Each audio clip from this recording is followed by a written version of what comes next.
My female 30. Husband male 33 has been cheating on me with my best friend female 31 and asked me tonight if I want to be in a throuple. Okay, let me start out by saying F 2020. My husband lost his job in April and has been home while I have been working extra shifts making $12 per hour to keep us from going broke. Yes, I've been out of the house more than at home. Yes, I haven't been super active in bed because I am really exhausted all the time from working 70 hours a week, standing on my feet all 70 hours. I thought he'd appreciate that I am working so we have things like food and a place to live. Instead, he and my best friend have been effing while I've been at work. She lost her job too. They've always gotten along with each other, and I've never felt jealous or threatened that they have hung out together, just the two of them over the years. One very drunk night in 2009, she and I did make out, but it was a one-time thing and I didn't enjoy it. I thought I could trust them and that they were just friends. Obviously, I'm an idiot. Enough backstory. I came home tonight and found them snuggling on the couch watching TV, like in a spooning position, but it was very obvious it was intimate. They didn't panic, but she sat up. Then he sat up. At this point, I felt my stomach turn into a rock, and I felt dizzy.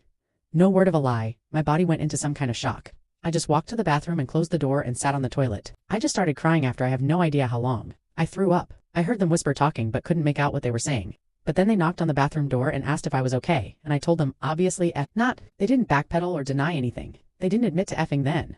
But my best friend said we should all probably talk about what's going on.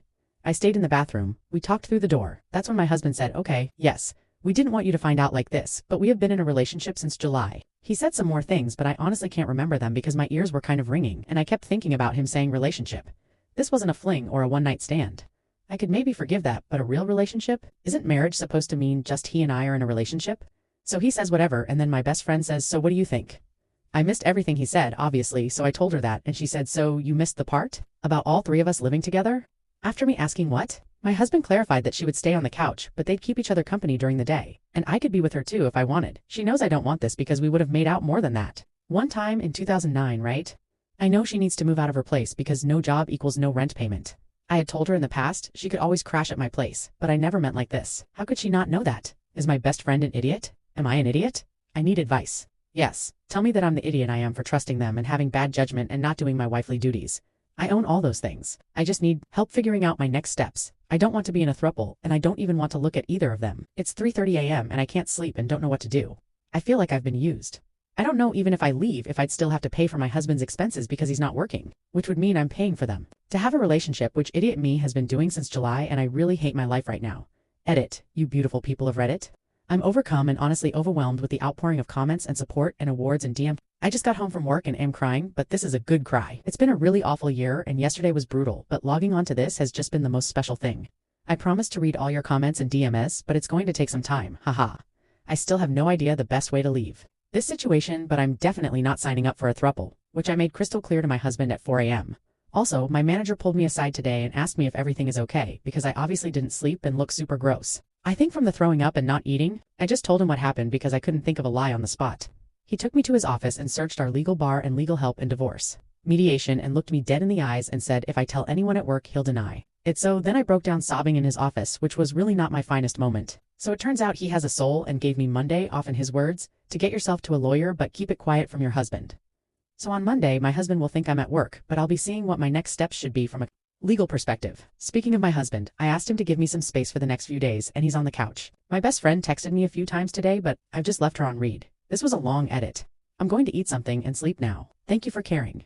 Reddit.update 1 month later. First and foremost, I want to thank the thousands of people who reached out to me in comments on my original post, in PMs, and in chat requests. I've been super overwhelmed in a good way by how many people actually care. I figured I'd answer the major questions I received, and if I leave out one of your burning questions, then I'll answer that too. Did you expect to get Reddit famous? RIP. Your inbox am right. Okay, so I never expected my post to get as much attention as it did. In addition to being on the front page of Reddit, it made its way to podcasts, YouTube, Instagram, and Twitter, and I even got a couple of requests from paying publications to tell my story. I am so glad that I used an alt. Haha, I have at least been able to put the post on the back burner while I try to sort out my life. In real life, I'm a quiet person and hate attention, so I'm thankful that I was able to keep things anonymous. Well, mostly anonymous. A couple Redditors messaged me and figured out who I am, and of course my husband figured out I posted. Important, if anyone comes forward and says that this was their post, that person is lying. I will never reveal my identity. Even the offers of being paid to come forward didn't and will never change my mind. People who know me in real life have kept it off their social media too, which I appreciate a lot. I'm a private person and want to stay as anonymous as possible. Are you getting divorced? Why yes 1,000 times yes siases, he cheated on me and tried to manipulate me, and I did not sign up to be married to more than one person. I don't want that for myself. People in the poly lifestyle very kindly messaged me and told me that what my husband and best friend did was not how it's done in the poly community. Poly is done out of love and trust and communication. None of those three things happened here. So yes to divorce. Did you meet with a lawyer? Yes, and I'm really glad that I did and learned a lot. It turns out that the way divorce works where I'm from is it's a process that you have to follow and can take about a year to finish if it's uncontested. Longer if the spouse objects. Right now, after some paperwork, there's a lot of paperwork I'm separated, which actually happened really quickly. It turns out being working poor helped a lot with this. Haha. Having no assets to split up made things much easier. And since, before COVID, my husband and I basically made the same amount of money and don't have kids or pets, it's even easier. But my actual divorce is going to take a long time and lots more paperwork. My husband is not contesting the divorce. Did you get your husband admitting to cheating on text or voice? My lawyer said it doesn't matter. I live where it's no-fault divorce, which means cheating makes no difference at all in how things play out. Everything just gets split down the middle, whether or not your husband is a piece of shit who cheats on you with your best friend, and whether or not you write on Reddit that your piece of shit ex did that, as long as it's true. Not that I'm bitter. Okay, I might be bitter, but my therapist says, it's good to express my anger. Are you expecting to get everything in the divorce? No. The law is the law, plus there's nothing to get except some family keepsakes, which I took. With me, it was my mom's jewelry I got after she died this year. It wasn't worth much, but my lawyer says there's an inheritance provision or something under the law. Otherwise, we just add up the value of everything right down to our socks and split it. 50/50ths. In marriages where one spouse makes a lot more money than the other, things like alimony and support come up, as well as child support if there are kids. So my situation is thankfully simple. We don't have much anyways, so basically we are leaving each other even but with some emotional baggage. Haha. Why don't you get a better job? $12 hour where I live is better than minimum wage, believe it or not. I will have news I think about the job thing. One thing I learned from some of the messages from random Redditors is managers want to hire hardworking people. I have the confidence to apply to other jobs now, but I'm not accepting any offers from Redditors because of that privacy thing. What's the deal with your boss? I thought my boss was a terrible human being. It turns out he is a decent human being and he helped me through this, which I put in my edit in my original post. He has also agreed to be a reference for me for the new job thing but is trying to get me to stay on because I work hard. Do you talk to your best friend anymore? Haha, no way. Not since that night, and not ever. I blocked her and refused to talk to her. She showed up at my place and I ignored her apology. I have no time for her bullshit or backstabbing. She lost our friend group too. Once they found out, I got so many stories from them of her backstabbing them over the years. This was all news to me, but let's just say we each had stories that show her to be untrustworthy. I still think about her and wish things could be different, but she broke my trust in a way that can never be fixed. She and my husband still talk, and are in a relationship. They have each other just like they wanted. Did you kick your husband out? No. I moved back home with my dad about a week or so after my first post. My mom died earlier this year and he's been hurting from that. It just made sense. It's nice to be home. My mom was really a perfect human. She was the kind of mom everyone wants, and she died suddenly this year from a brain aneurysm. She is the person I would have wanted to help me through this. My dad isn't my mom, but I'm learning that he was kind of the silent partner who 100% was the same as her in terms of being supportive. So while I never expected to be living in my childhood bedroom at 30, it's actually kind of exactly the perfect place for me to be. Plus, my dad makes great baked chicken and always has ice cream in the freezer.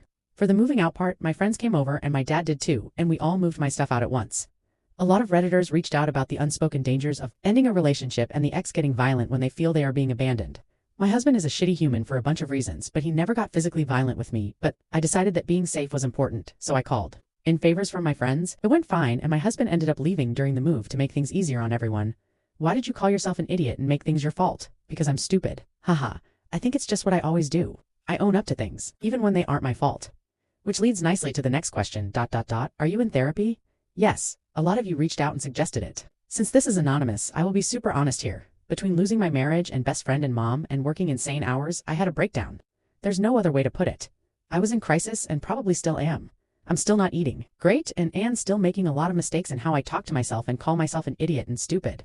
I get nightmares about my mom that wake me up and then I can't get back to sleep. I cry for no reason. Sometimes I cry until I throw up. My sleep has been awful when I do sleep. Sometimes I feel really angry and don't even know what to do with that because it's just so much anger. Sometimes I forget my mom is dead and try to ask her a question and that turns me into a puddle when I remember I can't. Sometimes I'm about to text my best friend and get really angry that I can't because she's not even my friend at all. I miss sleeping beside my husband and having that feeling of warmth in the bed. There aren't any good days yet, and I seem to always have a headache.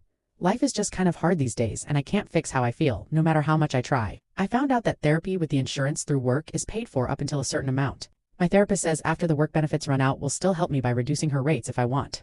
It is nice being able to talk to someone who can see the big picture and explain. the brain science of why I'm a crying mess and why I feel so awful. I honestly don't know if I'm going to get better or if therapy will be some kind of magical fix, but I'm trying it. I don't leave a session feeling like anything has been fixed, but I do leave feeling that I'm normal to be feeling. All of these things, which really does help in a weird way. It's only been 3 sessions, but I have homework now which my therapist says will help me learn new patterns. It might be bullshit and it feels weird to try it, but it's a step, I guess. I really don't know. Will you trust and date anyone again? Eventually? Definitely not now. My husband is the only guy I ever dated. He's all I know. I actually never wanted anyone else but him, and now that I don't want him, I don't want anyone. I'm sure that in time I'll be ready, and when I will take things slow. Thank you for coming to my TED Talk, haha. I wish I had an update where I lived happily ever after. Real life is so hard and so real, but if you've read this far, thank you, and thank you again for your amazing support and kindness from my first post. Edited to add TLDR. Life is messy and there are no shortcuts. I am a mess, but I'm getting divorced. Unfriended the bestie in therapy, and I'm thankful for my dad.